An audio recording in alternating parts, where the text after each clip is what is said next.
You're with Julian on the Brown Note, and the last of four pieces on the Israel-Palestine conflict, and the America-Israel relationship has been central to what's happened over the last 50 years. Believe it or not, America was actually quite hardline against Israel, particularly in the early 60s when Israel developed nuclear weaponry in secret, which is actually against international law as well. And we continually hammer Iran for not developing nuclear weaponry, but Israel already did it. But by the 70s and the whole paradigm of the US view in the Middle East, which was that the Saudis and Israel were central to their part in the region and that Russia was more engaged in the northern countries like Syria and Iran. And that set off an unwavering support, which has supported Israel through many criminal acts and human rights violations ever since, as well as about $4 billion a year in funding, which goes pretty much straight on weaponry. Now, even Democrats, there's been no left or right here. The Democrats have been just about as slavish in their support for Israel. And Joe Biden himself called himself the Catholics' best friend to Israel. And it's allowed. Israel has been censured more times than any country by miles since the 70s by the United Nations, overwhelmingly by the members of the United Nations. America has a veto at the United Nations, so over 60 times they've used that veto to protect Israel from censure by the United Nations, as well as one or two other countries like Micronesia or somewhere. In the modern era, that paradigm has been shot to pieces by the emergence of a progressive wing of the Democrat Party. Now we have people like Bernie Sanders and AOC daily denouncing Israel's behavior when people like Hillary Clinton would have celebrated it and would have not done a single solitary thing to help the Palestinians and never did. You only have to look at people like Tony Blair being Labour leader. He was slavishly for Israel and never did a single thing to help the Palestinians. So the West has been very asleep at the wheel and very punitive in their support for aiding and abetting some of the most aberrant behaviour by a state in the modern era. But now we have the progressives in the Democratic Party. Now, Joe Biden has so far existed on a raft of amazingly progressive policies and platforms that would please the progressives of his party. But on the era of human rights, he is in a lot of trouble because of his unwavering support for Israel, which is already driving a wedge between him and the likes of Sanders and AOC on the progressive wing. But is the situation changing? The US mission has blocked a consensus council statement and took advantage of special rules enforced during the COVID pandemic to put off an open meeting on the subject. Other council members wanted the session on Friday. This is last week. Americans proposed Tuesday.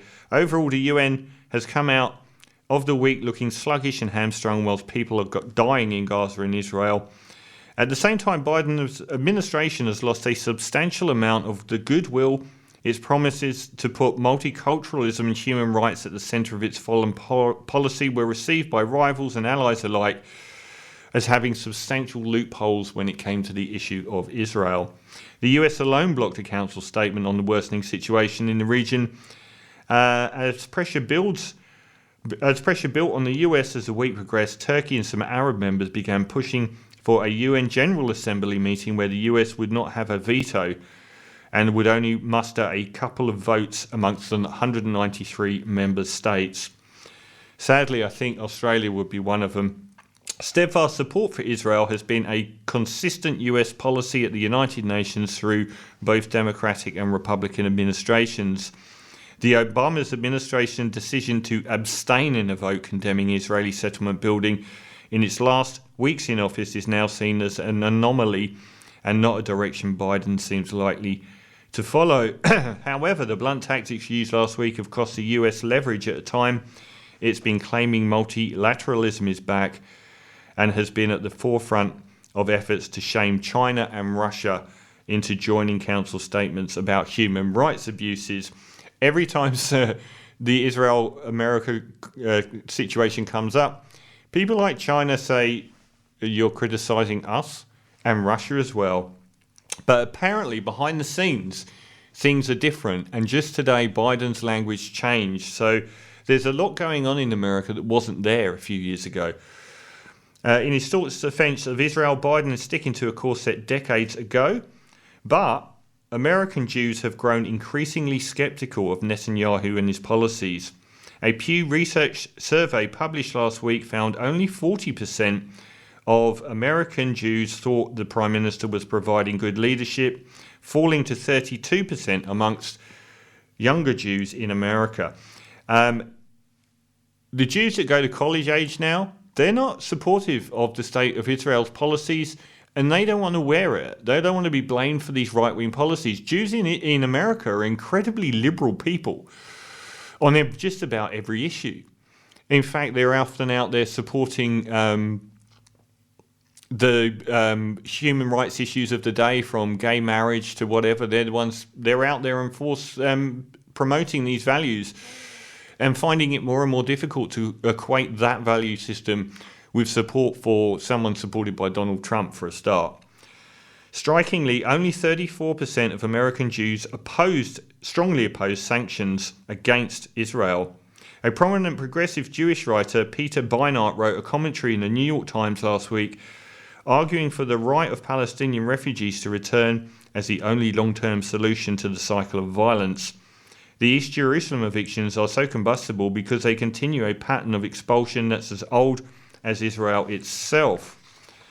Facing increased opposition from American Jews, the former Israeli ambassador to the US, Ron Dermer, argued publicly last week that the Israeli government should spend more of its energy reaching out to passionate American evangelical Christians than Jews, who were disproportionately amongst our critics.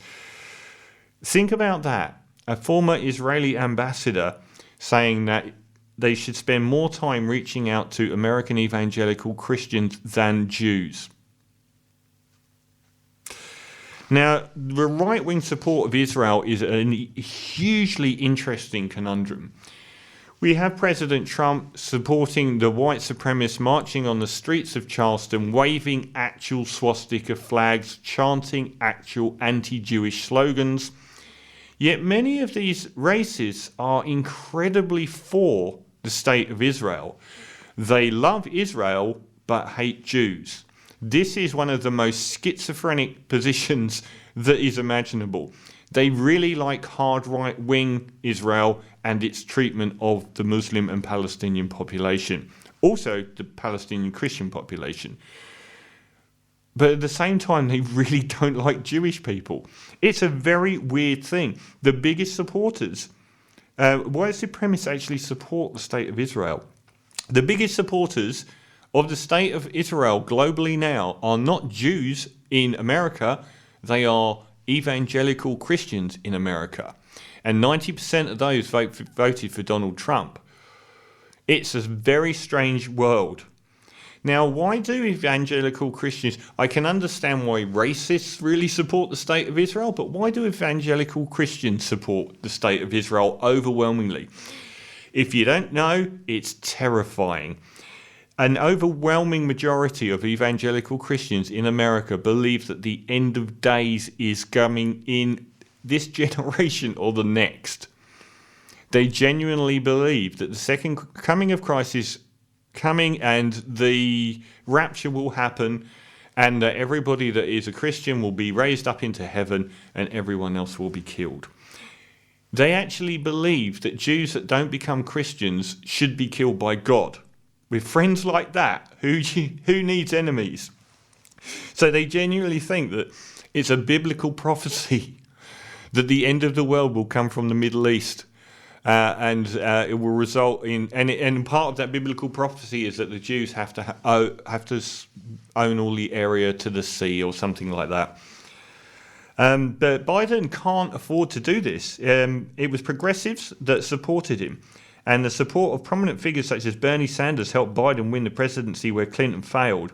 Congressional progressives such as Alexandria Ocasio-Cortez, have been more and more outspoken in their criticism of Biden's line of emphasizing Israel's right of defense. If the Biden administration can't stand up to an ally, who can it stand up to? How can they credibly claim to stand for human rights? Ocasio-Cortez tweeted on Saturday. Her Twitter feed's been excellent on this. Daniel Levy, the head of the US Middle East Project think tank, agreed that the political ground is shifting under Biden's feet. It's premature to suggest the special treatment Israel receives in American politics and policy, and that has previously traversed Republican and Democratic administrations, is over, yet the dynamics are pushing in that direction and the signs of change are already visible. Never have so many prominent Americans spoke out about Israeli human rights abuses or expressed sovereignty with Palestine. One may ask, though, what's left? There's virtually nothing left. Well, there's 7 million people, I guess.